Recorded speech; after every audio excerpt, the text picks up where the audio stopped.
Naitwa Abdullahi Muina, nasoma shule ya msingi Bushiri. Walimu wetu ni wazuri, wanatufundisha vizuri, tunashukuru sana. Na wanafunzi ambao wapo nyumbani tunawaambia waje shuleni. Sasa hivi mazingira ni safi na salama. Kwa majina naitwa Najati Jabiri, nasoma darasa la 6 katika shule ya msingi Boza.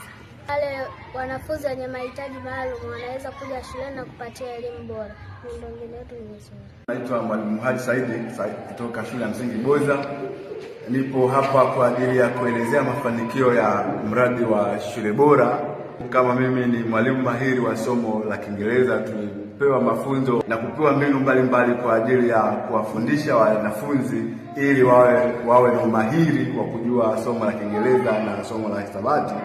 Lakini hii yote imewezeshwa na shule bora. Mwalimu Asia Mruma, nafundisha darasa la kwanza shule ya msingi Pangani. Mwanzo nilikuwa sielewi namna kufundisha hesabu, umahiri wa hesabu, kuandika na kuhesabu. Lakini kwa kupitia semina nimepata mbinu mbalimbali na njia shirikishi mbalimbali za kumsaidia kumwezesha mtoto aweze kuandika, kuhesabu na kusoma.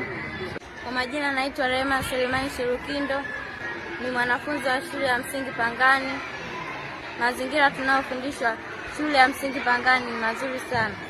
Kwa hiyo na washauri ambao wapo nyumbani ambao hawaji shule waje shule ili kutimiza ndoto zao ambazo wamejiwekea. Naitwa Charles Edward Fusi, mkurugenzi mtendaji wa halmashauri ya Pangani.